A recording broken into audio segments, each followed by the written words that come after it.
ಒಳ್ಳೆ ವ್ಯವಹಾರ ಜ್ಞಾನ ಇಲ್ಲದವರು ಮಾತಾಡಿ. ಸಂಸ್ಕೃತ ಪಂಡಿತರಾಗಿ ಇಷ್ಟು ಪೆದ್ದು ಬೆದ್ದು ಮಾತಾಡಬೇಡಿ. ಒಂದು ವೇಳೆ ಸೇನಾನೀನಾಂತ ಪ್ರಯೋಗ ವೇದವ್ಯಾಸರು ಹೇಗೆ ಮಾಡಿದ್ರು ಅಂತಾರೆ, ವೇದವ್ಯಾಸರು ಮಾಡಿದ ಮೇಲೆ ಅದಕ್ಕೆ ಸೂತ್ರ ಯಾಕೆ ಬರೀಲಿಲ್ಲ ಅಂತ ಕೇಳಿ, ಅವಾಗ ಪಾಣಿನಿಯ ತಪ್ಪಾಗುತ್ತೆ. ದಿಸ್ ಇಸ್ ಕಾಮನ್ ಸೆನ್ಸ್ ಅಂತ.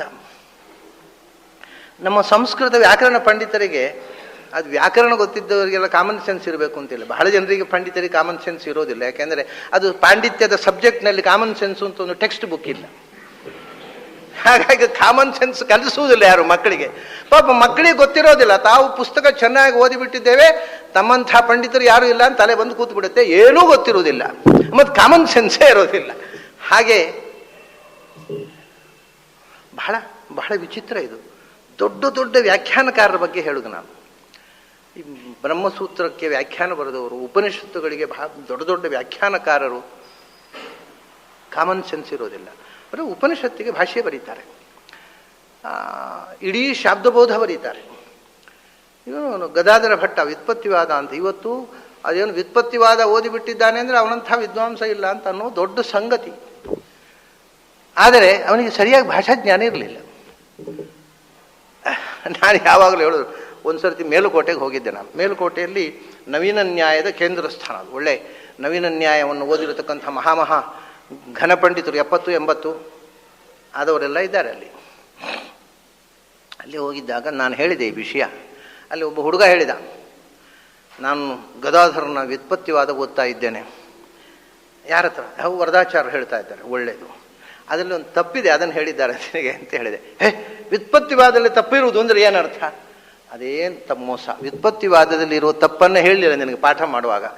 ಗದಾಧರ ಭಟ್ಟ ಅವನು ಭಾಷಾಶಾಸ್ತ್ರದಲ್ಲಿ ಅತ್ಯಂತ ಅವ್ಯುತ್ಪನ್ನನಾಗಿದ್ದ, ಮತ್ತು ಬಾಯಿ ಬಡಕತನದಲ್ಲಿ ಅಪ್ರಚಂಡನಾಗಿದ್ದ. ಅವನು ಮೀರಿಸುವರಿಲ್ಲ. ಆದರೆ ಭಾಷಾಶಾಸ್ತ್ರದಲ್ಲಿ ಅಷ್ಟು ಪ್ರಬುದ್ಧ ಅಲ್ಲ ಅವನು. ಅದನ್ನ ಅವನು ಕೆಲವು ತಪ್ಪು ಬರೆದಿದ್ದಾನೆ ಅಂದೆ. ಹೌದಾ? ಅದು ಸಾಧ್ಯವೇ ಇಲ್ಲ. ಗದಾಧರ ಭಟ್ಟ ತಪ್ಪು ಹೇಳೋದು ಸಾಧ್ಯವೇ ಇಲ್ಲ. ಹಾಗಾಗಿ ನಿಮ್ಮ ಮೇಷ್ಟ್ರ ಹತ್ರ ಕೇಳು, ನಾನೊಂದು ವಿಷಯ ಹೇಳಿ ಹೋಗ್ತೇನೆ, ಅದೊಂದು ತಪ್ಪು ಬರೆದಿದ್ದಾನೆ, ಅದನ್ನು ಸರಿ ಮಾಡಲಿಕ್ಕೆ ಕೇಳು ಅಂತ ಹೇಳಿ ಬಂದೆ. ಕಡೆಗೆ ಅವನು ಒಪ್ಪಿಕೊಂಡ. ಅವನು ಪಾಪ ಏನು ಅಂದರೆ ವೀಪ್ಸಾ ಉಂಟಲ್ಲ, ಯೋ ಧೂಮಾನ್ ಸಸವನ್ಯಮಾನ ಯಹ ಭಿನ್ನ ಪದ ಅಂತ ಅವನು. ನಾನು ಹೇಳಿದೆ, ಭಿನ್ನ ಪದ ಆದರೆ ಹೇಗಾಗಬೇಕು ಗೊತ್ತುಂಟ? ಯಹ ಧೂಮಾನ್ ಯಹ, ಸಹ ಧೂಮಾನ್ ಸಹ ಅಂತ ಹೇಳಿದ್ರು ಕೂಡ ವ್ಯಾಪ್ತಿ ಜ್ಞಾನ ಬರಬೇಕು, ವೀಪ್ಸಾ ಜ್ಞಾನ ಬರಬೇಕು. ಹಾಗೆ ಪ್ರಯೋಗ ಮಾಡ್ತಾರೆ ಯಾರಾದರೂ. ವೃಕ್ಷಂ ವೃಕ್ಷಂ ಸಿಂಚತಿ ಗೃಹೇ ಗೃಹೇ ಪಂಡಿತಾಹ.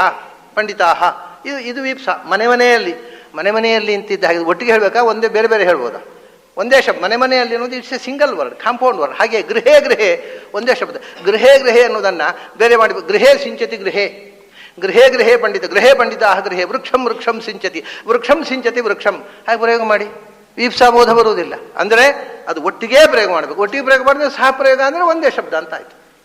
ಸಹ ಪ್ರಯೋಗ ಮಾಡುವಾಗ ಅದರಿಂದ ಯೋ ವನ್ಯಮಾನ್ ಸಸಧೂಮವಾನ್ ಅನ್ನೋದು ಭಿನ್ನ ಪದ ಅಂತ ಏನು ಬರೆದಿದ್ದಾನೆ, ಭಾಷಾಶಾಸ್ತ್ರ ಗೊತ್ತಿದ್ದರೆ ಹೀಗೆ ಬರೀತಿರ್ಲಿಲ್ಲ ಗದಾಧರ ಭಟ್ಟ. ಇಂಥ ಬೇಕಾದಷ್ಟಿದೆ. ದಿನೇ ಎನ್ನವತಾಮುಪೈತಿ ತದೇವ ರೂಪಂ ರಮಣಿ. ದಿನೇ ಇಷ್ಟು ಜಾಗ, ಒಂದು ಅರ್ಧ ಮೈಲ್ ಬಿಟ್ಟು ದಿನೇ ಅಂತ ಪ್ರಿಂಟ್ ಮಾಡೋದು. ಅದು 2 ಶಬ್ದವ, ಎಂಥ ಕತೆ? ದಿನೇ ದಿವೇ ದೀವೇ. ವೇದದಲ್ಲಿ ಅದನ್ನು ಸಮಸ್ತ ಪದ ಅಂತ, ವೈದಿಕರು ಪದಪಾಠದಲ್ಲಿ ಸಮಸ್ತ ಪದ ಅಂತ ಹೇಳ್ತಾರೆ. ಗೊತ್ತಿಲ್ಲ ಪಾಪ ನಮ್ಮ ಜನಕ್ಕೆ. ವ್ಯಾಕರಣವೂ ಗೊತ್ತಿಲ್ಲ, ಶಬ್ದಶಾಸ್ತ್ರ ಓದಿದವರು ದಿನೇ ಅನ್ನೋದನ್ನು ಭಿನ್ನ ಪದ, ವೃಕ್ಷಂ ಅನ್ನೋದನ್ನು ಭಿನ್ನ ಪದ, ಯೋ ಧೂಮಾನ್ ಭಿನ್ನ ಪದ. ಯಾಕೆಂದರೆ ಗದಾಧರ ಭಟ್ಟನ ರೋಗ. ಅವನು ಮಾಡಿದ ತಪ್ಪಿನಿಂದ ಎಲ್ಲ ಪಂಡಿತರಿಗೂ ಇದೊಂದು ಭ್ರಮೆಯು ಭಿನ್ನ ಪದ ಅಂತ. ಮೂಲತಃ ತಪ್ಪು ಮಾಡಿದವ ಅವನನ್ನು ಅಥೆಂಟಿಕ್ ಅಂತ ನಂಬಿದವರೆಲ್ಲ, ಇದು ನಾನು ಹೇಳಿದಲ್ಲ, ಒಬ್ಬ ಪುರೋಹಿತ ಮಾಡಿದ ಇಡೀ ಸಮಾಜ ಹಾಳಾಗುತ್ತೆ. ಹಾಗಾಯ್ತಿದು. ಒಬ್ಬ ಗದಾಧರ ಭಟ್ಟ ಮಾಡಿದ ತಪ್ಪಿನಿಂದ ಇಡೀ ಭಾಷಾಶಾಸ್ತ್ರದ ಮೇಲೆ ಒಂದು ಕಳಂಕ ತಂದಿಟ್ಟ. ಎಲ್ಲ ಪಂಡಿತರು ಇವತ್ತು ಅದನ್ನು ಭಿನ್ನ ಪದ ಅಂತ ಭ್ರಮಿಸಿಕೊ. ಎಲ್ಲ ಅಂದರೆ 100ಕ್ಕೆ 98 ಜನ ಪಂಡಿತರು, 99 ಹೇಳ್ಬೋದು, ಅದು ಭಿನ್ನ ಪದ ಅಂತ ಭ್ರಮಿಸಿಕೊಂಡಿದ್ದಾರೆ. ಹಾಗೆ ಇದು ಒಂದು ಶಬ್ದದ ಒಬ್ಬ ಇಡೀ ಸಮಾಜಕ್ಕೆ ಮಾರ್ಗದರ್ಶನ ಮಾಡತಕ್ಕಂಥವ ತಪ್ಪು ಮಾಡಿಬಿಟ್ರೆ ಅದು ಇಡೀ ಸಮಾಜದ ದಾರಿ ತಪ್ಪಿಬಿಡುತ್ತೆ, ಒಬ್ಬನ ತಪ್ಪು. ಅದರಿಂದ ಸೇನಾನೀನಾಂ ಅನ್ನೋದರ ಮೇಲೆ ಬಂದದ್ದೀಗ. ಸೇನಾನೀನಾಂ ಅನ್ನೋದು ಶಬ್ದಮಂಜರಿಯಲ್ಲಿ ಇಲ್ಲ. ಯಾಕೆಂದರೆ ಪಾಣಿನಿ ಆ ರೂಪ ಹೇಳಲಿಲ್ಲ. ಪಾಣಿನಿಯು ಕೆಲವು ರೂಪಗಳನ್ನು ಹೇಳದೇ ಇದ್ದದ್ದನ್ನು ಅದರ ನಂತರದವರು ವಾರ್ತಿಕಕಾರ, ಮಹಾಭಾಷ್ಯಕಾರ ಆ ರೂಪಗಳನ್ನು ಸೇರಿಸಿದ್ದುಂಟು. ಕೆಲವು ಅನಂತರದವರು ಸೇರಿಸಿದ್ದು ಬೇಡವಾದ ಶಬ್ದಗಳನ್ನ ಸೇರಿಸಿದ್ದಾರೆ ವ್ಯಾಕರಣದಲ್ಲಿ. ಅದು ನಿಜವಾಗಿ ಬೇಕಿರಲಿಲ್ಲ, ಸೇರಿಸಬೇಕಾದ ಅಗತ್ಯ ಇರಲಿಲ್ಲ. ಚಾಲ್ತಿಗೆ ಬಂತು, ಸೇರಿಸಿಬಿಟ್ಟಿದ್ದಾರೆ. ಅವರ ಕಾಲದಲ್ಲಿ ಚಾಲ್ತಿಗೆ ಬಂತು. ಹೀಗೆ ಸೇನಾನೀನಾಂ ಅನ್ನುವಂಥದ್ದು ಯಾರೂ ಸೇರಿಸಲಿಲ್ಲ. ವಾರ್ತಿಕಕಾರನಾದ ಕಾತ್ಯಾಯನನೂ ಸೇರಿಸಲಿಲ್ಲ, ಮಹಾಭಾಷ್ಯಕಾರನೂ ಸೇರಿಸಲಿಲ್ಲ. ಸೇನಾನೀನಾಂ ಅಂತ ಶಬ್ದ ಬಿಟ್ಟುಬಿಟ್ಟಿದ್ದಾರೆ. ಆದರೆ ಒಂದು ತಮಾಷೆ ಇದೆ. ಇವರೆಲ್ಲ ಸೇನಾನಿ ಶಬ್ದವನ್ನು ನಡೆಸಿಕೊಂಡು ಸೇನಾನ್ಯಾಂ ಅಂತ ಅದ್ರ ಷಷ್ಠೀಭೋಚನ ಅಂತ ಹೇಳೋದು. ಆದರೆ ವೇದದಲ್ಲಿ ಇನ್ನೊಂದು ಏನು ಉಂಟು ಅಂದರೆ, ವಾಜಸನಿಹಿ ಇದ್ದ ಹಾಗೆ ಸೇನಾನಿಹಿ ಅಂತ ಒಂದು ಶಬ್ದ ಇದೆ. ಸೇನಾನಿ ಶಬ್ದ ಹರಿಣಾಮಿದಾಗ ಸೇನಾನೀನಾಂ ಅಂತ ಆಗ್ಬೋದು, ಏನೂ ತೊಂದರೆ ಇಲ್ಲ. ಮತ್ತೆ ಸೇನಾನಿ ಶಬ್ದವು ಸೇನಾನೀನಾಂ ತನ್ನ ರೂಪ, ಎರಡು ರೂಪ ಇರಬಹುದು. ಪಾಣಿನಿ ಹೇಳದೇ ಇದ್ದ ಗುಳ್ಳೆ ಸಂಸ್ಕೃತದಲ್ಲೇ ಇಲ್ಲ ಅಂತಲ್ಲ. ಪಾಣಿನಿ ಆ ಕಾಲದಲ್ಲಿ ಬಳಕೆಯಲ್ಲಿ ಇಲ್ಲದೆ ಇದ್ದದ್ದು ಎಷ್ಟೋ ಧಾತುಗಳನ್ನು ಬಿಟ್ಟಿದ್ದಾನೆ, ಒಳ್ಳೊಳ್ಳೆ ಧಾತುಗಳನ್ನು ಕೈ ಬಿಟ್ಟಿದ್ದಾನೆ. ಧಾತುಪಾಠ, ಪ್ರಾಚೀನ ಧಾತುಪಾಠ ಇಟ್ಕೊಂಡೇ ನಾವು ಈಗ ವೇದಕ್ಕೆ ಅರ್ಥ ಮಾಡಬೇಕು. ಪಾಣಿನಿಯ ಧಾತುಪಾಠ ಇಟ್ಕೊಂಡು ವೇದಕ್ಕೆ ಅರ್ಥ ಮಾಡಲಿಕ್ಕೆ ಬರೋದಿಲ್ಲ. ಪೂರ್ತಿ ಸುಮಾರು 12,000 ಧಾತುಗಳಲ್ಲಿ ಪಾಣಿನಿ ಪರಿಗಣನೆ ಮಾಡಿದ್ದು. ಪಾಣಿನಿಯನ್ನು ಧಾತುಪಾಠ ಅಂತ ಬರೆದಿದ್ದೋ ಬಹಳ ಜನ ಒಪ್ಪಲ್ಲ. ಈಗಿರೋ ಧಾತುಪಾಠ ಯಾರೋ ಅನಂತರ ಸಂಗ್ರಹ ಮಾಡಿದ್ದು. 12,000 ಧಾತುಗಳಲ್ಲಿ ಸುಮಾರು 2,000 ಚಿಲ್ಲರೆ, ಸುಮಾರು ನಾಟ್ ಇವನ್ 1/5. ಉಳಿದ ಧಾತುಗಳೆಲ್ಲ ಸ್ಖಲನವಾಗಿ ಹೋಗಿವೆ. ಆದ್ದರಿಂದ ಅದನ್ನು ಕಟ್ಟಿಕೊಂಡು ವೇದಾರ್ಥ ನಿರ್ಣಯ ಮಾಡಲಿಕ್ಕೂ ಸಾಧ್ಯ ಇಲ್ಲ. ಹಾಗಾಗಿ ಸೇನಾನೀನಾಂ ಅನ್ನುವಂಥದ್ದು ರೂಪ, ಅದು ರೂಪ ಸಾಧುವೆ. ಇವತ್ತು ಬಳಕೆ ಮಾಡುವುದು ಬೇಡ ಬೇಕಿದ್ದರೆ, ಯಾಕೆಂದರೆ ಒಂದು ಕಷ್ಟ ಇದೆ. ಸೇನಾನೀನಾಂ ಅನ್ನೋದು ಕರೆಕ್ಟು. ಆದರೆ ಕರೆಕ್ಟು ಅಂತ ಹೇಳಿ ನಾವು ಅದನ್ನು ಪ್ರಯೋಗ ಮಾಡಿದರೆ ಮಕ್ಕಳಿಗೆ ಮೇಷ್ಟು ಫೇಲ್ ಮಾಡ್ತಾರೆ. ಶಾಲೆಯ ಕಡೆಗೆ ಸೇನಾನೀನಾಂ ನಾನು ಶಬ್ದ ಮಂಜರಿ ಓದಿದ್ದು ಮರೆತು ಹೋಯ್ತೇನೋ, ದಡ್ಡ ಇದೆಯಾ ಅಂತ ಫೇಲ್ ಮಾಡ್ತಾರೆ. ಹಾಗಾಗಿ ಇವತ್ತು ಒಂದು ಭಾಷೆಗೆ ಒಂದು ಚೌಕಟ್ಟಿದೆ. ಇವತ್ತು ಇರುವ ಚೌಕಟ್ಟನ್ನು ಮೀರಿ ನಾವು ಬಳಸಿದರೆ, ಸ್ಕಾಲರ್ಶಿಪ್ಪಿನ ಮೇಲೆ ಬೇರೆ ವಿದ್ಯಾರ್ಥಿಗಳು ನಾಳೆ ಬಳಸಿದರೆ ಅವರಿಗೆ ಸಮಸ್ಯೆ ಆಗ್ಬೋದು. ಆದ್ದರಿಂದ ವಿದ್ಯಾರ್ಥಿಗಳು ಸೇನಾನೀನಾಂ ಅಂತ ಬಳಸಿ ಅಂತ ಹೇಳುವುದಲ್ಲ. ವ್ಯಾಸರು ಯಾಕೆ ಪ್ರಯೋಗ ಮಾಡಿದರು ಅಂದರೆ ಅದು ಕರೆಕ್ಟ್ ಆದ್ದರಿಂದ ಪ್ರಯೋಗ ಮಾಡಿದರು. ಆದ್ದರಿಂದ ಪಾಣಿನಿಯ ಸೂತ್ರದಲ್ಲಿ ಇಲ್ಲ ಅಂದರೆ ಅದು ಪಾಣಿನಿ ಅಂತ ಹೊರತು ವ್ಯಾಸರದ್ದಲ್ಲ. ಇಷ್ಟು ವಿಷಯ ನಾವು ತಿಳ್ಕೊಂಡು, ಸೇನಾನೀನಾಂ ಅಹಂ ಸ್ಕಂದ ಅಂತ. ದೇವಸೇನಾ ನಾಯಕನಾಗಿ ತಾರಕಾಸುರನನ್ನು ಕೊಲ್ಲಬೇಕಾಗಿದ್ದರೆ ಒಬ್ಬ ಮಗ, ಶಿವನಿಂದ ಒಬ್ಬ ಮಗ ಹುಟ್ಟಿ ಅವನು ಸೇನಾಪತಿ ಆಗಬೇಕಾಯ್ತು. ಇದ್ದ ದೇವತೆಗಳು ಯಾರೂ ಆಗಲಿಲ್ಲ. ಅಂಥದ್ದು ಒಂದು ವಿಶಿಷ್ಟವಾದ ಕಥೆ ನಿಮಗೆ ಗೊತ್ತಿದೆ, ಕುಮಾರ ಸಂಭವ. ಸ್ಕಂದ ಅಂಥ ಎಲ್ಲ ಸೇನಾನಿಗಳ ಒಳಗೂ ನಾನಿದ್ದೇನೆ. ಯುದ್ಧದಲ್ಲಿ ವಿಜಯ ತಂದು ಕೊಡತಕ್ಕಂಥ ಶಕ್ತಿ ಸಂಪನ್ನರಾದಂಥ ಸೇನಾನಿಗಳಲ್ಲಿ ಜಗತ್ತಿನಲ್ಲೇ ಖ್ಯಾತಿ ಪಡೆದ ಕಾರ್ಯಪ್ಪ ನಮ್ಮವನೇ ಇರಲಿಲ್ವ? ಕರ್ನಾಟಕದ ಕಾರ್ಯಪ್ಪ ಸೇನಾನಿಯಾಗಿ ಪಡೆದ ಕೀರ್ತಿ ಅಂಥದ್ದು. ವಿಶ್ವದಲ್ಲೇ ಯಾವ ಸೇನಾಪತಿಯೂ ಅಂಥ ಹೆಸರು ಪಡೆಯಲಿಲ್ಲ. ಅಂಥ ದೇಶಪ್ರೇಮ, ಅಂಥ ಯುದ್ಧ ಕೌಶಲ, ಅಂಥ ಡಿಸಿಪ್ಲಿನ್ ಅಂದರೆ ಬಹಳ ಡಿಸಿಪ್ಲಿನ್ ಮನುಷ್ಯ.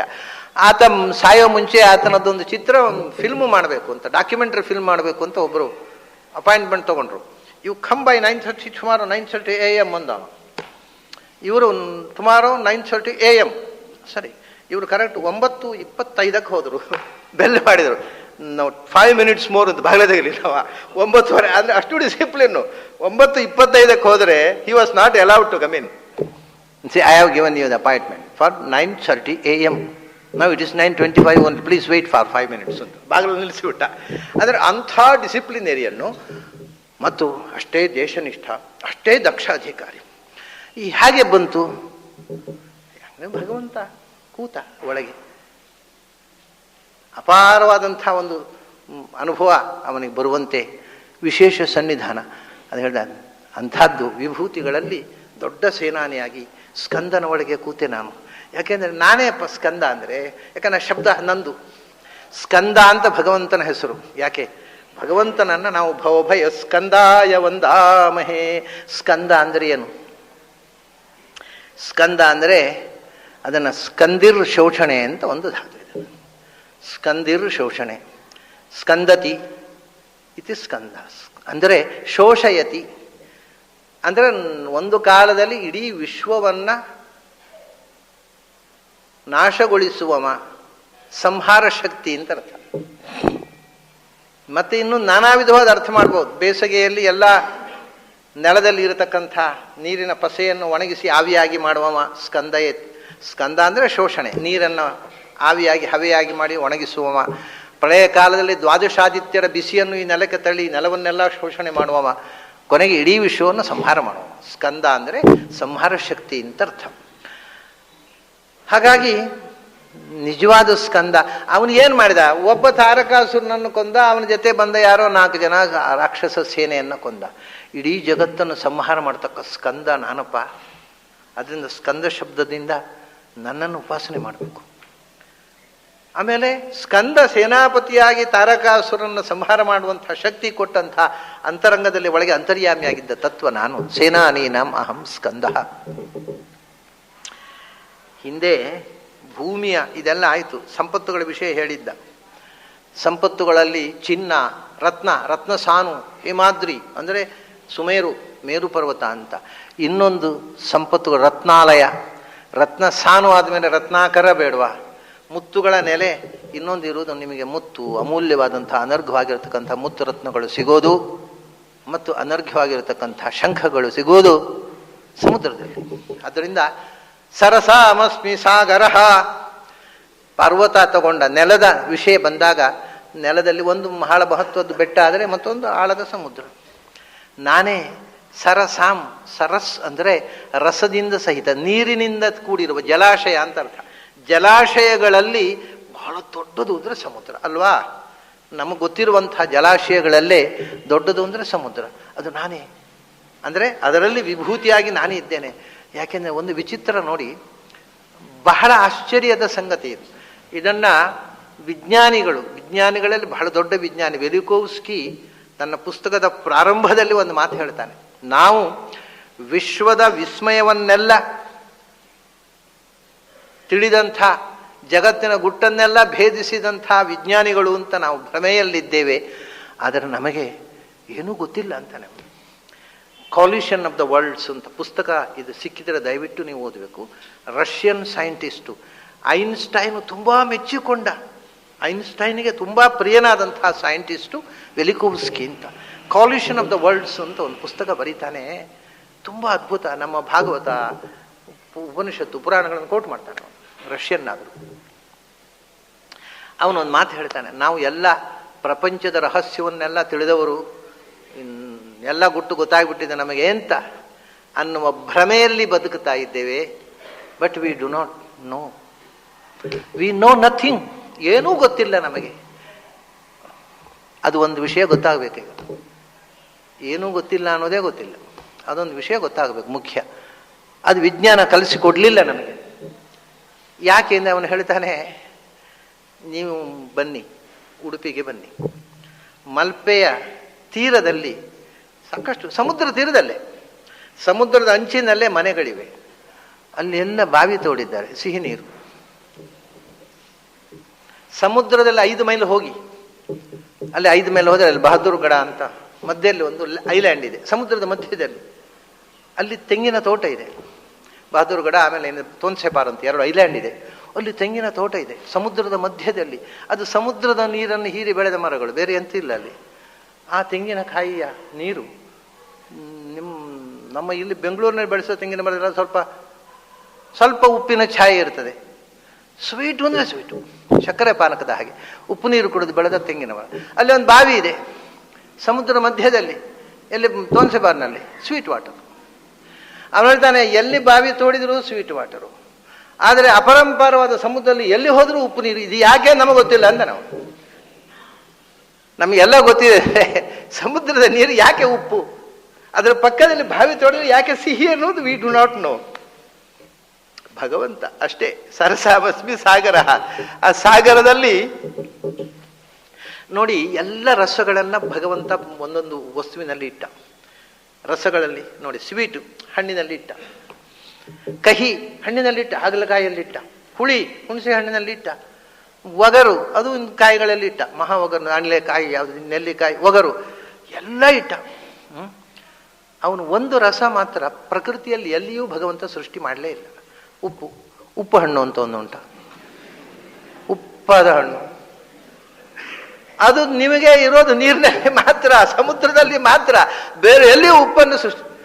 ಉಪ್ಪು ಈಗ ಅದೊಂದು ಫ್ರೇಸ್ ಆಗೋಯ್ತು. ಏನು is salt of the earth ಅಂತ ಇಂಗ್ಲೀಷ್ನಲ್ಲಿ ಹೇಳಿಬಿಟ್ರೆ ಅವನು ಈ ಪ್ರಪಂಚದಲ್ಲೇ ಸಾರಭೂತವಾದ ವಸ್ತು ಅಂತ. ಅಂತಹ ಒಂದು ಉಪ್ಪು ಅನ್ನುವ ರಸ ಭಗವಂತ ಯಾವ ವಸ್ತುವಿನಲ್ಲಿಯೂ ಇಡಲಿಲ್ಲ.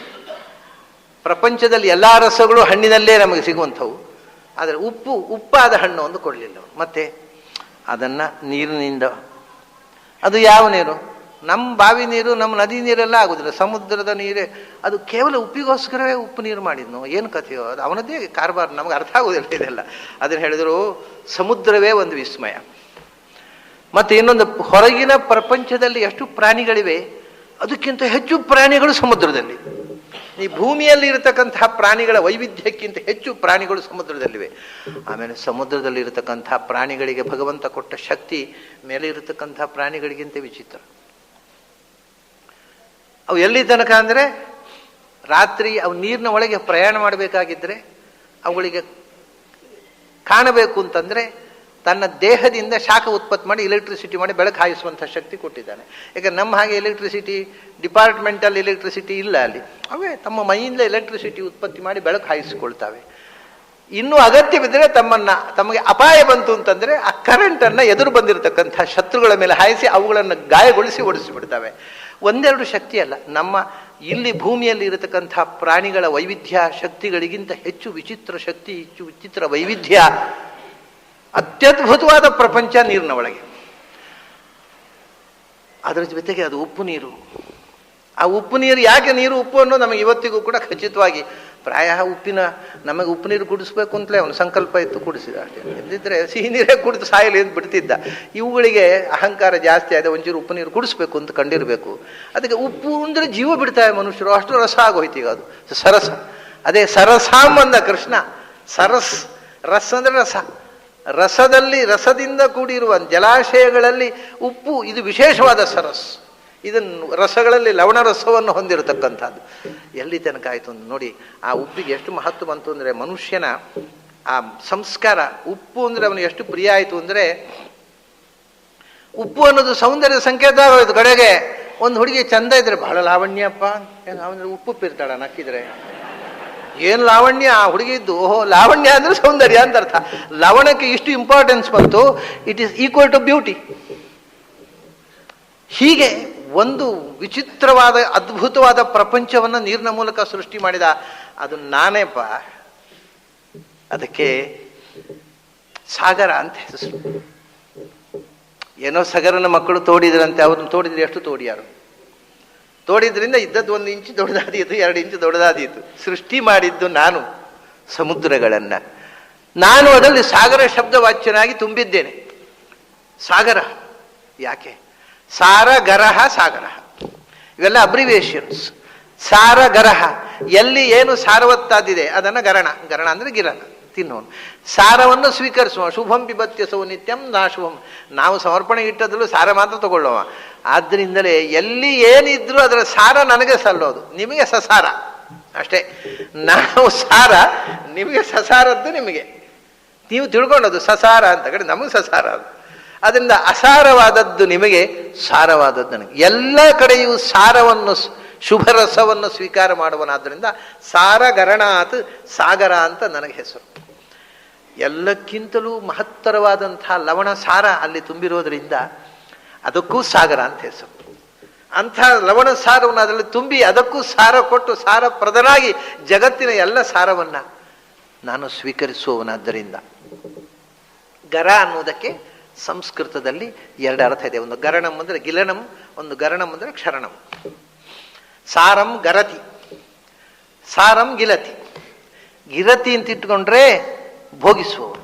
ಗರಣಂ ಗೃ ನಿಗಿಲನೆ ಅಂತ. ಗಿಲನ ಅಂದರೆ ಭಕ್ಷಣ. ಸಾರವನ್ನು ಸ್ವೀಕರಿಸುವ ಅಂತ ಒಂದರ್ಥ. ಮತ್ತೊಂದು ಸಾರಂ ಗರತಿ. ಗರತಿ ಅಂದರೆ ಗೃ ಕ್ಷರಣೆ. ಜಗತ್ತಿಗೆ ನಾವು ಬಯಸಿದ ಸಮಸ್ತ ಸಾರ, ಜೀವನದ ಸಾರ ಸರ್ವಸ್ವವನ್ನು ಕೊಡುವವನು ಅವ. ಸಾರಂ ಗರತಿ ದದಾತೀತಿ ಸಾಗರ, ಸಾರಂ ಗರತಿ ಸ್ವೀಕರೋತೀತಿ ಸಾಗರ. ಅಂಥ ಸಾಗರ ಶಬ್ದ ವಾಚ್ಯನಾಗಿ ನಾನೇ ಇರೋದಪ್ಪ ಅಲ್ಲಿ. ಆಯಿತು. ಸಂಪತ್ತು ಮತ್ತು ಅಲ್ಲಿ ಮುತ್ತುರತ್ನಗಳು, ಸಮಸ್ತ ಸಂಪತ್ತಿನ ಸೆಲೆಯಾಗಿರತಕ್ಕಂಥ ಅಲ್ಲಿ ಇರತಕ್ಕ ಸಾರಭೂತವಾದ ಸಂಪತ್ತನ್ನು ಗರತಿ ಕೊಡುವವನು ನಾನೇ. ಸರಸಾಮಸ್ಮಿ ಸಾಗರ. ಆಮೇಲೆ ಇವಾಗ ಬೃಹಸ್ಪತ್ಯಾಚಾರ್ಯರು ದೇವರು ಪುರೋಧಸರು ಬಂದರು. ಆದ್ದರಿಂದ ನಮ್ಮ ನೆನಪಿಗೆ ಅದರಿಂದ ಬಂತ ಬೃಹಸ್ಪತ್ಯಾಚಾರ ಆದಮೇಲೆ ಸೇನಾನಿ ಬಂದ, ಸಮುದ್ರ ಬಂತು, ಸಂಪತ್ತುಗಳ ಸಾರ ಸೆಲೆಯಾಗಿರತಕ್ಕಂಥದ್ದು. ಅದರ ನಂತರ ಈಗ ಬೃಹಸ್ಪತ್ಯಾಚಾರನ ಬಿಟ್ಟರೆ ಋಷಿಗಳಲ್ಲಿ ಬಹಳ ದೊಡ್ಡ ಋಷಿ ಯಾರು? ಬೃಹಸ್ಪತ್ಯಾಚಾರ್ಯ ದೇವಲೋಕಕ್ಕೆ ಸಂಬಂಧಪಟ್ಟವರು. ಆಮೇಲೆ ಸನತ್ ಕುಮಾರ ದೇವಲೋಕಕ್ಕೆ ಸಂಬಂಧಪಟ್ಟವ, ನಾರದನು ದೇವಲೋಕಕ್ಕೆ ಸಂಬಂಧಪಟ್ಟವ. ದೇವಲೋಕಕ್ಕೆ ಸಂಬಂಧಪಟ್ಟ ದೇವರ್ಷಿಗಳಲ್ಲ, ಋಷಿಗಳಲ್ಲಿ ವಿಭಾಗ ಇದೆ. ದೇವರ್ಷಿಗಳು, ಋಷಿಗಳು, ಮಹರ್ಷಿಗಳು, ದೇವರ್ಷಿಗಳು ಅಂತ. ದೇವಋಷಿಗಳು ಅಂದರೆ ದೇವಲೋಕಕ್ಕೆ ಸಂಬಂಧಪಟ್ಟವರು, ದೇವತ್ವದ ಜೊತೆಗೆ ಋಷಿತ್ವ ಇರುವವರು. ಋಷಿಗಳು ಅಂತಂದರೆ ಭಗವಂತನನ್ನ ತಿಳಿದವರು. ಋಷ ಜ್ಞಾನೆ ಅಂತ ಪ್ರಾಚೀನ ಧಾತು, ಋಷಿ ಜ್ಞಾನೆ ಅಂತ ಅರ್ವಾಚೀನ ಧಾತುಪಾಠ. ಧಾತುಪಾಠ ಯಾವುದಾದ್ರೂ ಅರ್ಥ ಒಂದೇ. ಭಗವಂತನನ್ನು ಅರಿತವರು ಋಷಿಗಳು.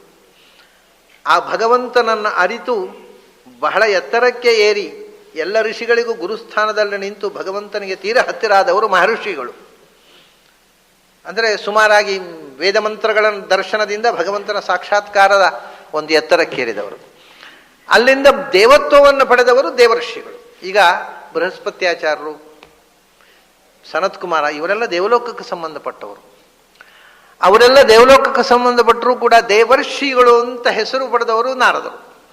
ಇವನ್ನೆಲ್ಲ ಬಿಟ್ಟುಬಿಡೋಣ. ಬಿಟ್ಟರೆ ಅವರ ನಂತರ ಮಹರ್ಷಿಗಳು, ನಮಗೆ ದೇವಋಷಿಗಳಲ್ಲಿಷ್ಟು ಬೇಡ, ಮಹರ್ಷಿಗಳು ಇವರೆಲ್ಲ ಋತ್ವಿಜರು, ಪುರೋಧಸರು. ಎಲ್ಲಿ ಯಜ್ಞಯಾಗ ಆದರೂ ಅವ್ರನ್ನ ಋಷಿಗಳು ಬಂದು ಮಾಡ್ತಿದ್ದರು. ಹಿಂದೆ ನಮಗೆ ಪುರಾಣಗಳಲ್ಲಿ ನೋಡಿದರೆ ಎಲ್ಲ ರಾಜರುಗಳಿಗೆ ಋತ್ವಿಜರಾಗಿ, ಪುರೋಧಸರಾಗಿ, ಪುರೋಹಿತರಾಗಿದ್ದವರು ಋಷಿಗಳು, ಮಹರ್ಷಿಗಳು, ಭಗವಂತನನ್ನು ಕಂಡ ಋಷಿಗಳು. ಅವರಲ್ಲಿ ವಿಶಿಷ್ಟರು ಯಾರು ಅಂದರೆ, ನಮಗೆ ಸಾಮಾನ್ಯ ಯಾರು ಅಂತ ಕೇಳಿದರೆ, ಪಕ್ಕನ ಯಾರಾದರೂ ಕೇಳಿದರೆ ಎರಡು ಹೆಸರು ನೆನಪಾಗುತ್ತೆ ನನಗೆ. ಒಂದೋ ವಸಿಷ್ಠರು, ಒಂದೋ ವಿಶ್ವಾಮಿತ್ರರು ಇರಬೇಕು, ಇನ್ಯಾರು ಅಂತ. ಇಬ್ಬರು ಅಲ್ಲ. ಮಹರ್ಷೀಣಾಂ ಭೃಗುರಹಂ ಅಂತಾರೆ. ಮಹರ್ಷಿಗಳಲ್ಲಿ ವಿಶ್ವಾಮಿತ್ರರು 16ನೇ ಕಕ್ಷೆಯಲ್ಲಿ ಬರ್ತಾರೆ, ವಸಿಷ್ಠರು 16ನೇ ಕಕ್ಷೆಯಲ್ಲಿ ಬರ್ತಾರೆ, ಭೃಗು 15ನೇ ಕಕ್ಷೆಯಲ್ಲಿದ್ದಾನೆ. ಇವರಿಬ್ಬರಿಗಿಂತಲೂ ದೊಡ್ಡ ಒಬ್ಬ ಇದ್ದಾನೆ. ಮತ್ತು ಅವನಿಗೆ ಏನು ವಿಶೇಷ ಗೊತ್ತಾ? ಭೃಗುವಿಗೆ ಬಹಳ ವಿಶೇಷ ಇದೆ. ಭೃಗು ಭಗವಂತನಿಗೆ ಬಹಳ ಆತ್ಮೀಯನಾಗಿ ಭಗವಂತನ ಅವತಾರದಲ್ಲಿ ವಿಶಿಷ್ಟವಾದ ಪಾತ್ರ ವಹಿಸಿದಂಥವ. ವಿಶ್ವಾಮಿತ್ರರು ಹೌದು, ಅದಲ್ಲ ಅಂತಲ್ಲ. ಭೃಗು ಒಂದೇನಂದ್ರೆ ಜಗತ್ತಿಗೆ ಅವನ ಮಹರ್ಷಿ ಅಂತ ಅವನನ್ನು ಯಾಕೆ ಉಲ್ಲೇಖ ಮಾಡಿದ್ರೆ, ಒಂದು 15ನೇ ಕಕ್ಷೆಯಲ್ಲಿ ಬರ್ತಕ್ಕವ, ಅಗ್ನಿಯ ಸಮಾನ ಸ್ಥಾನ, ಅಗ್ನಿಯ ಸಮಕಕ್ಷ್ಯ. ಮತ್ತು ಭೃಗುರ್ವೈ ವಾರುಣಿಹಿ ವರುಣಂ ಪಿತರಮುಪಸಸಾರ, ಅವನು ವರುಣನ ಮಗನಾಗಿ ಅವನಿಗೆ ಒಂದು ಜನ್ಮ ಇದೆ. ಅಂದರೆ ವಾಲ್ಮೀಕಿಯ ಸೋದರ ಅವನು. ವಾಲ್ಮೀಕಿಯು ವರುಣಪುತ್ರ, ಭೃಗುವು ವರುಣಪುತ್ರ. ವರುಣಪುತ್ರನಾಗಿ ಭೂಮಿಯಲ್ಲಿ ಋಷಿಗಳ ಒಂದು ಮಾಲಿಕೆಯಲ್ಲಿ ಒಂದು ಹೊಸ ಸಂಶೋಧನೆ, ಒಂದು ಹೊಸ ಆವಿಷ್ಕಾರ ಮಾಡಿದವ. ಆದ್ದರಿಂದ ಭಗವಂತನಿಗೆ ಭೃಗುವಿನ ಮೇಲೆ ವಿಶೇಷವಾದ ಸಂಪ್ರತಿಪತ್ತಿ, ಅವನಲ್ಲಿ ವಿಶೇಷ ಸನ್ನಿಧಾನ ಉಂಟು. ನಂದು ಏನು ಅಂದರೆ, ತ್ರಿಮೂರ್ತಿಗಳಲ್ಲಿ ಯಾರು ದೊಡ್ಡವರು ಅಂತ ತೀರ್ಮಾನ ಮಾಡಿಕೊಟ್ಟವನೇ ಅವ. ಭಾಗವತಲ್ಲಿ ಆ ಕಥೆ ಬರುತ್ತೆ. ತ್ರಿಮೂರ್ತಿಗಳಲ್ಲಿ ಯಾರನ್ನು ವಿಶೇಷವಾಗಿ ಆರಾಧನೆ ಮಾಡಬೇಕು ಅಂತ ನೋಡ್ಕೊಂಡು ಬಂತ ಡೆಲಿಗೇಷನ್ ಕಳಿಸಿದ ಋಷಿಗಳು ಭೃಗುವನ್ನು. ಭೃಗು ಹೋಗಿ 3 ಕಡೆಗೂ ಹೋದ. ಶಿವನ ಹತ್ರ ಹೋದ. ವಸ್ತುತಃ ಶಿವನ ಹತ್ರ ಹೋದಾಗ ಸೋದರ ಪ್ರೇಮ ಅವನಿಗೆ. ಚತುರ್ಮುಖನಿಂದ ಸೃಷ್ಟಾದವರಲ್ಲಿ ಮರೀಚಿ ಅತ್ರ್ಯಂಗೆಲಸು ಪುಲಸ್ಯ ಪುಲಹ ಕೃತು ವಸಿಷ್ಠಸ್ಯ ಭೃಗುರ್ ದಕ್ಷ ದಶಮಸ್ತತ್ರ ನಾರದ. ಅದಕ್ಕಿಂತ ನಮ್ಮ ಶಿವ, ಇವರು 10 ಜನ ಋಷಿಗಳು, ಸನಕ ಸನಂದನ ಸನಾತನ ಇವರೆಲ್ಲ ಒಟ್ಟಿಗೆ ಹುಟ್ಟಿದವರು ಸೃಷ್ಟಿಯ ಆರಂಭದಲ್ಲಿ. ಹಾಗಾಗಿ ತನ್ನ ಸೋದರ ಅಂತ ಶಿವನನ್ನ ಒಂದು ಸೋದರ ಪ್ರೇಮದಿಂದ ನೇರ ಒಳಗೋಗಿ ಅಣ್ಣ ತಮ್ಮಂದಿರು ಪರ್ಮಿಷನ್ ತಗೊಳ್ಳೋದು ಅಂತದ್ದು. ಅದು ಸೀದಾ ಹೋಗಿದ್ದಾನೆ. ಸಿಟ್ಟು ಬಂದುಬಿಟ್ಟಿದೆ ಶಿವನಿಗೆ. ಅವನು ರುದ್ರ ಉಗ್ರ ಆಗಿಬಿಟ್ಟಿದ್ದಾನೆ. ಏನೋ ಹೇಳಿ, ನಾನು ಹೆಂಡತಿ ಹತ್ರ ಕೂತು ಏನೋ ಮಾತಾಡ್ತಾ ಇದ್ದೇನೆ, ಹೇಳಿದೆ ಒಳಗೆ ನುಗ್ಗುವುದು ಅಂದರೆ ನಡೆಯೋವರೆಗೆ ಅಂತಂದ್ಬಿಟ್ಟ. ಸಿಟ್ಟು ಬಂದು ಹೇಳಿ ಬಂದ. ಸರಿ, ಅಲ್ಲಿಂದ ಸೀದಾ ಇನ್ನು ಅಪ್ಪನ ಹತ್ರ ಕೇಳುದೆ ಅಂತ ಸೀದಾ ಬ್ರಹ್ಮಲೋಕಕ್ಕೆ ಹೋದ. ಅಲ್ಲಿ ಹೋದರೆ ಬ್ರಹ್ಮದೇವನು ಸಿಟ್ಟಿಗೆದ. ಏನೋ ಹೇಳಿದೆ ಬರುವುದು ನೀವು ಅಂತ ಇಬ್ಬರು ಕೂಡ ಅವನ್ನ ಭೃಗುವನ್ನ ಪುರಸ್ಕಾರ ಮಾಡದೆ ಬೈದು ಕಳಿಸ್ಬಿಟ್ರು. ಇಬ್ಬರ ಮೇಲೂ ಅಸಮಾಧಾನ ಆಯ್ತು ಅವನಿಗೆ. ವಿಷ್ಣುವಿನ ಹತ್ರ ಹೋದ. ವಿಷ್ಣುವಿನ ಹತ್ರ ಹೋಗಿ ವಿಷ್ಣುವೂ ಮಾತಾಡಿಸ್ಲಿಲ್ಲ. ಈ 3 ಜನರು ಉಪಯೋಗ ಇಲ್ಲ ಅಂತ ತೀರ್ಮಾನ ಮಾಡಿ ಬರುವವ ಸಿಟ್ಟು ಅವನಿಗೆ. ಸಿಟ್ಟು ಬಂದು ಏನು ಮಾಡ್ತಾ, ಸುಮ್ಮನೆ ಇದೆಲ್ಲ ಒಂದು ಭಗವತ್ ಸಂಕಲ್ಪಕ್ಕೆ ಇವರು ಪಾತ್ರಧಾರಿಗಳು, ಅವರಿಗೆ ಭಗವಂತನ ಮಹತ್ವ ಗೊತ್ತಿಲ್ಲ ಅಂತಲ್ಲ, ಜನಸಾಮಾನ್ಯಕ್ಕೆ ಒಂದು ಕ್ರಿಯೆ ಮೂಲಕ ತೋರಿಸುವುದಷ್ಟೇ. ಸಿಟ್ಟಿನಿಂದ ಒದ್ದುಬಿಟ್ಟ ಭಗವಂತನಿಗೆ. ಲಕ್ಷ್ಮೀನಾರಾಯಣರು ಇವರು ಹರಟೆ ಹೊಡಿತಾ ಕೂತಿದ್ದಾರೆ. ನಾನೊಬ್ಬ ಋಷಿ ಬಂದಿದ್ದೇನೆ. ಏನು ಬಂದಿದ್ದಿ ಅಂತ ಕೇಳೋರಿಲ್ಲ ಇಲ್ಲಿ. 3 ಲೋಕಗಳಲ್ಲಿ ತ್ರಿಮೂರ್ತಿಗಳಲ್ಲಿ ಯಾರಿಗೂ ಒಂದು ಕಾಳಜಿ ಇಲ್ಲ. ಒಬ್ಬ ಋಷಿ ಬಂದರೆ ಅಂದ ಒದ್ಬಿಟ್ಟ, ಮಾತಾಡಲಿಲ್ಲ. ಭಗವಂತ ಎದ್ದ. ಛೇ ನೀನು ಕರೆದ್ರೆ ಬಂದುಬಿಡ್ತಿದ್ದೆ ನಾನು, ಒದ್ದುಬಿಟ್ಟು ಎಷ್ಟು ನೋವಾಯ್ತು ಏನೋ ಅಂತ ಕಾಲು ತಿಕ್ಲಿ ಶುರು ಮಾಡಿದ. ಒಂದು ಇದು ಭಯಂಕರ. ಅದು ಕಡೆಗೆ ಹೇಳಿದ, ಭಗವಂತ ನಿನ್ನಲ್ಲಿ ಸೋತೆ ನಾನು. ಭಗವಂತ ಭೃಗುವಿಗೆ ಇನ್ನೊಂದು ಭಗವಂತನ ಮೇಲೆ ಸಿಟ್ಟಿನಿಂದ ನೀವು 10 ಅವತಾರ ಭೂಮಿಯಲ್ಲಿ ತಾಳೊಂದು ಶಾಪ ಕೊಟ್ಟಿದ್ದಾನೆ. ಅವನ ಶಾಪವನ್ನು ಬೆಲೆ ಕೊಡೋದಕ್ಕೋಸ್ಕರ ಭಗವಂತ 10 ಅವತಾರ ತಾಳಿದ. ಲಕ್ಷ್ಮೀ ಭಾರ್ಗವಿಯಾಗಿ ಭೃಗುಮುನಿಯಲ್ಲಿ ಮಗಳಾಗಿ ಹುಟ್ಟಿದ್ದಾಳೆ. ಒಂದೆರಡು ವೈಶಿಷ್ಟ್ಯ ಅಲ್ಲ ಅವನದು. ಇದಕ್ಕೆಲ್ಲ ಕಾರಣ ಏನು? ಭೃಗುವಿನಲ್ಲಿ ನನ್ನ ವಿಶೇಷ ಸನ್ನಿಧಾನ. ಭೃಗು ಬಹಳ ವಿಶೇಷ ಸನ್ನಿಧಾನ ಪಾತ್ರ. ಹಾಗಾಗಿ 15ನೇ ಕಕ್ಷೆಯಲ್ಲಿ ಅಗ್ನಿ ಸಮಾನನಾದ ಲಕ್ಷ್ಮೀ ಮಗಳಾಗಿ ಅವನಲ್ಲಿ ಹುಟ್ಟಿದ್ಲು. ಭಾರ್ಗವಿ ಸೈಷಾ ಭಾರ್ಗವಿ ವಿದ್ಯಾ ಅಂಥದ್ದು. ಆಮೇಲೆ ಭೃಗು 3 ದೇವತೆಗಳ ಎತ್ತರವನ್ನು ಅಳೆಯುವಂಥ ಒಂದು ನಿಯೋಗದ ಮುಖಂಡನಾಗಿ ಹೋದ. ನಾರಾಯಣನೇ ಸರ್ವಶ್ರೇಷ್ಠ ಅಂತ ಜಗತ್ತಿಗೆ ಸಾರಿದ ಬಹಳ ದೊಡ್ಡ ಋಷಿ. ಆಮೇಲೆ ದಕ್ಷಯಜ್ಞದಲ್ಲಿ ಅಲ್ಲಿ ಶೈವರಿಗೆ, ವೈಷ್ಣವ ದ್ವೇಷ ಮಾಡೋ ಶೈವರಿಗೆ ಶಾಪ ಕೊಟ್ಟು ಕಾಪಾಲಿಕರು ಕಪಾಲ ಭಸ್ಮಾಸ್ಥಿಧರಾಹ ಪಾಷಂಡಾಹ ಇವರು ವೇದವಾಕ್ಯರಾಗಿ ನರಕಕ್ಕೆ ಹೋಗಲಿ ಅಂತ ಶಾಪ ಕೊಟ್ಟವ ಮಹಾ ವೈಷ್ಣವ ಪ್ರಜ್ಞೆಯ ಬಹಳ ದೊಡ್ಡ ಯೋಗಿ. ಆದ್ದರಿಂದ ಅವನ್ತಾನೆ ಮಹರ್ಷೀಣಾಂ ಭೃಗುರಹಂ. ನನ್ನ ವಿಶೇಷ ಸನ್ನಿಧಾನ ಇರುವುದರಿಂದಲೇ ಭೃಗು ಅಂಥ ವಿಶೇಷ ಕಾರ್ಯಗಳನ್ನು ಮಾಡಲಿಕ್ಕಾಯಿತು. ಭೃಗು ಅಂದರೆ ಏನು? ಭೃಗು ಅಂದರೆ ಭರ್ಜನಾಥ್ ಭೃಗು. ಭರ್ಜನಾಥ್ ಭ್ರಸ್ಜ ಬಾಕಿ ಎಲ್ಲವನ್ನೂ ಕೂಡ ಸುಟ್ಟು ನೋಡಿ ಹಿಂದೆ ಬಂದದ್ದು ಏನು? ಸ್ಕಂದನಾಥ್ ಅಂದ್ರೂ ಶೋಷಣ, ಭರ್ಜನ ಅಂದರೆ ಸುಟ್ಟು. ಭರ್ಗಃ ತತ್ ಸವಿದುರ್ವರೇಣಿಯಂ ಭರ್ಗೋ ದೇವಸಿದಿ ಎಲ್ಲವನ್ನೂ ಭರ್ಜನೆ ಮಾಡುವ ಪ್ರಳಯ ಕಾಲದಲ್ಲಿ ಎಲ್ಲವನ್ನು ಸುಟ್ಟು ನಾಶ ಮಾಡಿಬಿಡತಕ್ಕಂಥ ಶಕ್ತಿ. ಮುಖ್ಯವಾಗಿ ಅವನನ್ನು ನಂಬಿದವರ ಪಾಪವನ್ನು ಭರ್ಜನೆ ಮಾಡ್ತಾನೆ. ಅವನನ್ನು ನಂಬಿದವರ ಜೀವನದಲ್ಲಿ ಅಡ್ಡಿ ಮಾಡ್ತಕ್ಕಂಥ ದುಷ್ಟ ಶಕ್ತಿಗಳನ್ನು ಭರ್ಜನೆ ಮಾಡ್ತಾನೆ. ದುಷ್ಟರನ್ನ ಭರ್ಜನೆ ಮಾಡ್ತಾನೆ. ಅಧರ್ಮವನ್ನು ಭರ್ಜನೆ ಮಾಡ್ತಾನೆ. ಧರ್ಮ ಸಂಸ್ಥಾಪನಾರ್ಥಾಯ ಸಂಭವಾಮಿ. ಅಂಥ ಭಗವಂತ ಭೃಗು ಶಬ್ದ ವಾಚ್ಯ. ಋಷಿಗಳಲ್ಲೆಲ್ಲ ಅತ್ಯಂತ ಎತ್ತರದ ಸ್ಥಾನ ಭೃಗುವಿಗೆ ಬರುವಂತೆ ಅವನಲ್ಲಿ ಭೃಗು ಶಬ್ದ ವಾಚ್ಯನಾಗ ನಾನು ಸನ್ನಿಹಿತನಾಗಿದ್ದೇನಪ್ಪ. ಮಹರ್ಷೀಣಾಂ ಭೃಗುರಹಂ ಗಿರಾಂ ಅಸ್ಮಿ ಏಕಮಕ್ಷರಂ. ಈ ಋಷಿಗಳು ಇಷ್ಟು ಎತ್ತರಕ್ಕೆ ಏರಿದ್ದು ಹಾಗೆ ಜಪ ಮಾಡಿ, ಉಪಾಸನೆ ಮಾಡಿ, ಮಂತ್ರ ಜಪ ಸಿದ್ಧಿಯಿಂದ ವಿಶ್ವಾಮಿತ್ರ ಬ್ರಹ್ಮರ್ಷಿ ಆದ ಹಾಗೆ. ಅದೇ ಋಷಿ, ಮಹರ್ಷಿ, ಬ್ರಹ್ಮರ್ಷಿ, ದೇವರ್ಷಿ. ಬ್ರಹ್ಮರ್ಷಿ ಆದ ಹೇಗೆ? ವೇದ ಮಂತ್ರ ಕಂಡದ್ರಿಂದ. ಅವನು ಮೊದಲು ಕ್ಷತ್ರಿಯ ಆಗಿದ್ದವ. ಮಂತ್ರ. ಅದಕ್ಕೆ ಋಷಿಗಳು ಎಲ್ಲರೂ ಋಷಿಗಳು ಅಂತಾಗಬೇಕಾಗಿದ್ದರೆ ಏನಾಗಬೇಕು ಅಂದರೆ ಓಂಕಾರೋ ವಿದಿತೋ ಏನ ಸ ಋಷಿ ಸಮುನಿ ನೇತರೋ ಜನಃ. ಅದಕ್ಕೆ ಗಿರಾಮಸ್ಮಿ. ಯಾರಾದರೂ ಋಷಿತ್ವವನ್ನು ಪಡಿಬೇಕಾಗಿದ್ದರೆ ಓಂಕಾರದ ಉಪಾಸನೆಯಿಂದ ಭಗವಂತನನ್ನು ಸಾಕ್ಷಾತ್ಕರಿಸಿಕೊಳ್ಳಬೇಕು. ಅದು ಇಲ್ಲದೆ ನಾವು ಋಷಿಗಳು, ನಾವು ಮುನಿಗಳು ಅಂತ ಹೇಳಿದ್ರೆ ಏನು ಉಪಯೋಗ ಇಲ್ಲ. ಅದು ಸುಲಭ. ಅಪ್ಪ ಹೆಸರಿಡುವಾಗ ಋಷಿ ಅಂತ ನಾಮಕರಣ ಮಾಡಿಬಿಟ್ರೆ ಆಗೋಯ್ತು ಅಷ್ಟೇ. ಅದಕ್ಕೇನು ಅರ್ಥ ಇರೋದಿಲ್ಲ. ಆದರೆ ಋಷಿ ಅಂತ ಆಗ್ಬೇಕಾದ್ರೆ, ಮುನಿ ಅಂತ ಆಗಬೇಕಾದ್ರೆ ಓಂಕಾರ ವಿದಿತೋ ಏನು. ಅದಕ್ಕೆ ಋಷಿಗಳು ಯಾಕಾದರೂ ಅಂಥ ಮಂತ್ರ ಗಿರಾಂ ಅಸ್ಮಿ ಏಕಮಕ್ಷರಂ. ಪ್ರಪಂಚದಲ್ಲಿ ಇರತಕ್ಕಂಥ ಶಬ್ದಗಳಲ್ಲೇ ಅತ್ಯಂತ ಮಹತ್ವದ ಶಬ್ದ ಓಂಕಾರ. ಏಕೆ ಅನ್ನೋದನ್ನು ನಾಳೆ ನೋಡೋಣ ನಾವು ಸ್ವಲ್ಪ. ಅಂಥ ಓಂಕಾರದಲ್ಲಿ ನನ್ನ ವಿಶೇಷ ಸನ್ನಿಧಾನ. ಆದ್ದರಿಂದ ಜಗತ್ತಿನಲ್ಲಿರುವ ಶಬ್ದಗಳಲ್ಲೇ ದೊಡ್ಡ ಶಬ್ದ ಯಾವುದು? ಶ್ರೇಷ್ಠ ಶಬ್ದ, ಭಗವಂತನ ಶ್ರೇಷ್ಠ ನಾಮಧೇಯ, ಅದು ಓಂಕಾರ. ಏಕಂ ಅಕ್ಷರಂ, ಒಂದು ಅಕ್ಷರ ಅಂದರೆ ಎರಡಾಗ್ಬೋದು. ಆ ಮತ್ತು ಓಂ ಇದೆರಡನ್ನೂ ಕೃಷ್ಣ ಮನಸ್ಸು. ಅಕಾರವೂ ಕೂಡ ಒಂದು ಅಕ್ಷರ, ಓಂಕಾರವು ಸಮಷ್ಟಿಯಾಗಿ ಒಂದು ಅಕ್ಷರ. ಹೀಗೆ ಅಕಾರ ಅಥವಾ ಓಂಕಾರ ಜಗತ್ತಿನ ಎಲ್ಲ ವರ್ಣಗಳ ಮೂಲಾಕ್ಷರ, ಮೂಲ ಬೀಜಾಕ್ಷರ, ನನ್ನ ಮೂಲ ನಾಮಧೇಯ, ನನ್ನದೇ ಆದ ಎಕ್ಸ್ಕ್ಲೂಸಿವ್ ನಾಮಧೇಯ. ಅದನ್ನು ಉಪಾಸನೆ ಮಾಡಿದರೆ ಮಾತ್ರವೇ 3 ವೇದಗಳು ತೆರೆಕೊಳ್ತಾವೆ ಮತ್ತು ನನಗೆ ಪ್ರಿಯವಾದ ನಾಮ. ನನ್ನನ್ನು ಉಪಾಸನೆ ಮಾಡಿ ಸಾಕ್ಷಾತ್ಕರಿಸಿಕೊಂಡವರಿಗೆಲ್ಲ ಆಧಾರವಾಗಿ ಉಪಾಸನೆಗೆ ಬೀಜಾಕ್ಷರವಾಗಿ ನಿಂತ ಓಂಕಾರ. ಅದರಲ್ಲಿ ನಾನು ವಿಶೇಷ ಸನ್ನಿಹಿತನಾಗಿದ್ದೇನೆ. ಆದ್ದರಿಂದ ನಾನು ಓಂಕಾರ ಶಬ್ದವಾಚ್ಯ. ಯಾಕೆ? ನಾನು ಓಂ ಇತಿ ಆಕ್ರಿಯತೆ, ನನಗೆ ಓಂ ಅಂತ ಅನ್ನೋ ಜನ ಕರೀತಾರೆ. ಅದರಿಂದ ನಾನು ಓಂಕಾರ. ನಾನು ಏಕ, ನನ್ನಂಥವ ಇನ್ನೊಬ್ಬನಿಲ್ಲ. ನಾನು ಅಕ್ಷರ, ನಾಶರಹಿತ ಮತ್ತು ಅಕಾರದಿಂದ ಕ್ಷಕಾರ ತನಕ. ಆ ಕ್ಷ ಅಂದರೆ ವರ್ಣಮಾಲೆ, ಅದರಲ್ಲಿ ವಾಚ್ಯತೆಯ ರಮಿಸುವವ ನಾನು. ಮತ್ತು ಅಕ್ಷರಗಳಲ್ಲಿ ಇಂದ್ರಿಯಗಳಲ್ಲಿ ನೆಲೆಸಿ ಅದನ್ನು ನಿಯಂತ್ರಿಸ್ತಾ ರಮಿಸುವವನು ನಾನು. ಅಂತಸ್ಥಿತ್ವ ರಮಣಕೃತ್ ಅಂತರ ಸಮುದಾಹೃತಃ ಅಕ್ಷರ ನಾನು. ಅಶ್ನುತೆ ಇತಿ ಅಕ್ಷರಂ, ಎಲ್ಲ ಕಡೆ ವ್ಯಾಪಿಸಿ ಆಮ್ನಿ ಪ್ರೆಸೆಂಟ್ ಆದ್ದರಿಂದ ಅಕ್ಷರ ನಾನು. ನ ಕ್ಷರತಿ, ನಾಶ ಇಲ್ಲದೆ ಇರುವುದರಿಂದ ಅಕ್ಷರ ನಾನು. ಅಧಿಕಂಕ್ಷರತಿ, ಬಯಸಿದ್ದನ್ನೆಲ್ಲ ಕೊಡುವ ಅಭೀಷ್ಟ ಪೂರಕನಾದ್ದರಿಂದ ಅಕ್ಷರ ನಾನು. ಹೀಗೆ ಎಲ್ಲ ಅರ್ಥದಲ್ಲೂ ಅಕ್ಷರ ಶಬ್ದ ವಾಚ್ಯನಾಗಿ, ಓಂಕಾರ ಅಕ್ಷರದಲ್ಲಿ ಸನ್ನಿಹಿತನಾಗಿ ಓಂಕಾರ ವಾಚ್ಯನಾಗಿ ನಾನಿದ್ದೇನೆ. ಅದರಿಂದ ಅಕ್ಷರಗಳಲ್ಲೇ ಮಹತ್ವದ ಅಕ್ಷರ ಓಂಕಾರ ಮತ್ತು ಅಕಾರ ಆಯಿತು ಅಂತ ಕೃಷ್ಣ ಹೇಳ್ತಾನೆ.